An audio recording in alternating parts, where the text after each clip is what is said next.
नमस्कार, शुभ संध्याकाळ. कशा आहात? बरे आहात ना? बरंच असलं पाहिजे. मी पण बरी आहे. आणि नागपंचमीच्या तुम्हाला खूप खूप शुभेच्छा. आणि वरती बघा आमच्या किती एरोप्लेन चाललेले आहेत. चला तुम्हाला मी दाखवतेच. संध्याकाळची वेळ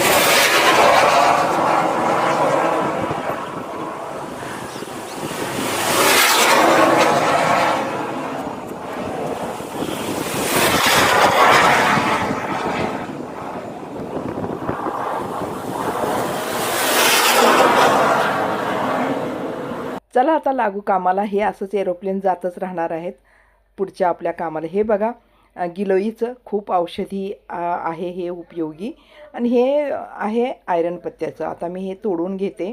आयरन म्हणजे आपल्या लोहयुक्त जे प्रमाण असतं आपल्या शरीरामध्ये ते अपूर्ण जर असलं तर हे पूर्ण करतं. हे जे पानं, ह्याचे देठं, हे जे खाल्ले आपण भाजी करून खायची, जसं आपण मेथीची भाजी करतो ना तशा प्रकारेच ह्याची भाजी करायची. हे बघा शेंग वरण्याची कशी झालेली आहे मोठी. आता लागायला लागलेले आहेत शेंगा पण. ही दोडक्याची वेल कशी छान आता चढत आहे. देशी दोडका आहे ते. आणि हे झाड कसं खाली पडलेलं आहे पहा. किती पाहावं लागतं ना असं. म्हणजे त्याला आता मी सरळ करून घेते. कशाचं का असे ना, आता सगळ्या जे झाडं आहेत ना वनस्पतीयुक्त काहीतरी उपयोगाच्याच असतात. कोणतेही असं टाकून देणारे तोडून टाकायसारखे नसतात. म्हणून झाडाची जपवणूक करायची कोणते का असेनात. आता हे आयरन पत्त्याचे पानं मी तोडून घेते, देठं तोडून घेते. कारण त्याची आपल्याला भाजी पण केव्हाही करता येते. तोडून घेतलं ना. हे जे पानं कसं म्हणजे आपले खायची पानं असतात ना त्याप्रमाणेच असतात आकाराने, पण जाड जाड असतात आणि थोडेसे काळपट असतात.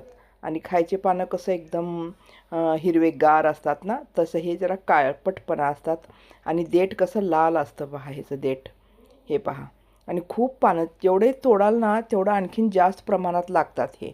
आणि इथं दोडक्याच्या वेलीमध्ये खूप म्हणजे गुंडाळलं गेलेलं आहे. तर बघून बघून मी आता तोडून घेते. कारण नाही तोडलं ना मग असंच वेस्ट होऊन जातं. खूप मोठे मोठे पानं होतात त्याचे नाही तोडलं तर. मग तोडून घेतलेलंच बरं ना. कधी कधी आपण ह्याची भाजी म्हणून उपयोग केलं तर खूपच छान आपल्या शरीराला फायदेमंद असतं. तर तोडून घेते मी ह्याचे सगळे पानं. हे पहा कसं छान असतात ना, गडद गडद हिरवे असतात. हे पहा खूप छान लागते हिची भाजीसुद्धा. स्वादिष्ट अशी भाजी होते. आता इकडे पहा कारले. हे जातीनं छोटेच आहेत, लहानच आहेत. आता अशाच प्रकाराचे थोडे मोठे व्हायसाठी ठेवलं ना मग ते एकदम काळे पडतात आणि सडून जातात. ह्याच्यामध्ये बघा त्या दिवशी काल तुम्हाला दाखवलं होते काहीच आलं नव्हतं, आता आलेलं आहे. आणि हे कशाचं आहे माहिती नाही. पाहूत आता पुढे. आता मी ना स्फूर्तीला म्हणजे आमच्या नातीला सांगितलं की एक पपईचं झाड लाव. तू लाव तुझ्या हातानं. तिला मी दिलेलं आहे काम. कारण त्यांना पण सवय पाहिजे कामाची आणि आयडिया पाहिजे. कोणतं झाड, कोणतं काम कसं करायला पाहिजे. अवघे खातात बसतात लहान मुलं. जर आपण काम नाही सांगितलं तर. आणि मोबाईलमध्ये सारखं असतात. अभ्यास कमी आणि मोबाईलचं प्रमाण जास्त झालेलं आहे आता सगळ्यांच्याच घरी. मी तिला लावायला लावलं आणि पाणी घालायला लावलं. तरी ते झाड ना उपडून सकाळी पडलेलं होतं ते. आता ते वाळल्यासारखं झालेलं आहे. खालीच पडायला लागलं. मग तिला मी म्हटलं एक लाकूड रव बाजूला आणि त्याला सुतळीनं बांध.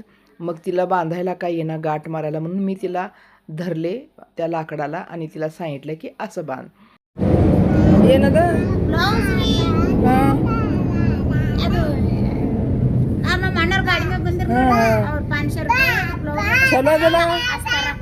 चलो चला मस्त. हे आहे ना आमची भाडेकरू. म्हणजे तिच्या भावाने पंचमीसाठी ब्लाऊज आणून दिला आणि 500 रुपये आणून दिला म्हणून मला दाखवत आहे. म्हणजे बायकांचा स्वभाव कसा असतो ना, काही एक वस्तू असलं की दुसऱ्याला दाखवल्याशिवाय आपल्याला समाधानच भेटत नाही. तर तिला नाही भाऊ आईवडील नाहीत कुणीच नाही. मग तिचा मावस भाऊ आहे इथंच असतो दुसरीकडे एका लांब ठिकाणी. तर त्या दिवशी येऊन देऊन गेला म्हणे 500 रुपये आणि ब्लाऊज पीस. बघा माणुसकी अजून जिवंत आहे. आपण म्हणतो प्रेम राहिलेलं नाही, भावना राहिलेली नाही, पण कुठे कुठे आहे. गरीब लोकांमध्ये जास्त भावना, जास्त प्रेम, जास्त जिव्हाळा असतो. एवढंच दिलं ती किती मोठी गोष्ट आहे. तिला किती आनंद झालेला आहे ना. तर पैसा जास्त आलं ना प्रेम कमी होतं माणसाचं. पण असे गरीब जे माणसं आहेत प्रेम टिकवून ठेवतात पहा. किती चांगलं पंचमीला यादीनं आपल्या मावस बहिणीला आणून देणं म्हणजे किती महत्त्वाचं. सख्या बहिणीवाला कुणी आठवण करत नाही, पण मावस बहिणीला वर्षाला आणून देतो म्हणे तो भाऊ. ग्रेट, मला तरी ग्रेट वाटलं खरंच. चला मी आता लागलेली आहे माझ्या कामाला. हे पहा, आता हे आहे ना लाकडं, आता त्या दिवशी मी अगोदरच रवलेले होते, ते काढून काढून आता ठेवते.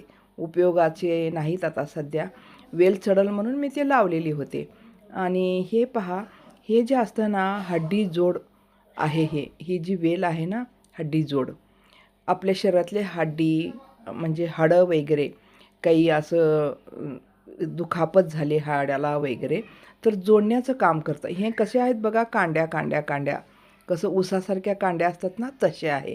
आणि ह्याची भाजी पण करतात, चटणी पण करतात आणि हे सुद्धा खातात. पहा, हे कांड्या ना एक एक तोडून घ्यायचं, त्याच्यावरचं काढायचं सालपट आणि हिरवी मिरची लसूण घालून त्याला चटणी वाटायची आणि कधी कधी खायची. खूपच मस्त असतं, शरीराला औषधी आहे, हे वनस्पती आहे. ग्रेट असे एकदम चांगली शरीराला, आपल्या शरीराच्या हाडासाठी मजबूतीसाठी. आणि नखुरडं आल्यानंतरसुद्धा हे वापरतात. तर पहा, असे वनस्पतीसुद्धा एक एक घरी मी आता लावत आहे. कोणतीही वनस्पती दिसली ना गार्डनमध्ये आणून लावायची. मस्तपैकी आपल्याला एकतर उपयोगालाही येईल, काही झालं केलं. आता ना जास्त आपण आयुर्वेदिककडे जास्त लक्ष दिलं पाहिजे आपल्या शरीराला. दुसरे आपण जे औषधं गोळ्या जे खातो ना ते खूपच शरीराला नुकसान करत आहे. साईड इफेक्ट त्याच्यानं खूप जास्त होत आहे. आयुर्वेदिकनं आपल्याला इलाज पण होतो, ट्रीटमेंट होतं कोणतंही, सावकाश का होईना, पण साईड इफेक्ट्स आपल्याला काहीच नसतात. म्हणून आयुर्वेदिककडे आपण वळलं पाहिजे, निसर्गाकडे वळलं पाहिजे. आता आपल्याला आपली मेंटॅलिटी चेंज केली पाहिजे आता थोडं थोडं. आणि प्रत्येकाच्या शरीराला 60 वर्ष झालं की काही आजार सुरूच होतात. पहा तुम्ही, खूप जपून राहायला पाहिजे आणि होता होईल तेवढं आपण आयुर्वेदिक औषधं घेण्याचं प्रमाण वाढवलं पाहिजे. तर चला मग आता मी लागते आता ह्या कामाला, दुसऱ्या कामाला. कुठे कुठे काय काय काम राहिलेलं आहे, दररोज थोडं थोडं काम करत गेलं तरच मग गार्डन चमकते. आणि 2-3 दिवस पेंडिंग ठेवलं तर पहा कशी गार्डन होते. एक झाडं एकावर पडतात, एक झाडं एकावर पडतात अशी. आता हे झाडं ना मिरच्याची आहे, वांग्याची आहे, आधार देण्याचं काम करते. सुतळीनं बांधून बांधून घेते, नाही दिलं ना मग पडतात आडवी कसंही. आता बघा इकडे अजिबात पाऊस नाही, काय नाही, खूपच अवघड झालेलं आहे.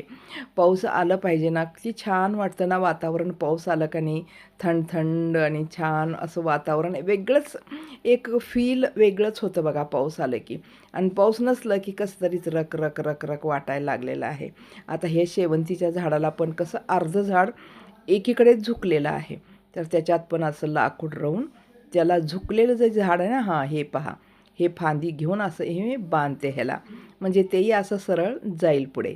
तर असं सगळं लक्ष ठेवून करावं लागतं आपल्याला काम. खूपच बारीकीनं लक्ष ठेवावं लागतं.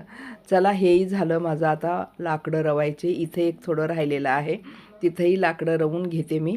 लाकडं म्हणजे कसं, त्याला पाणी घातलं ना पॉटमध्ये, ते माती ओली असली ना लाकडं जातात मध्ये अनामत, आणि त्याला बांधायचं, मध्ये घालून त्याला बांधायचं असं. हे बघा, हे आता वांग्याच्या झाडाला पण मी आधार देते.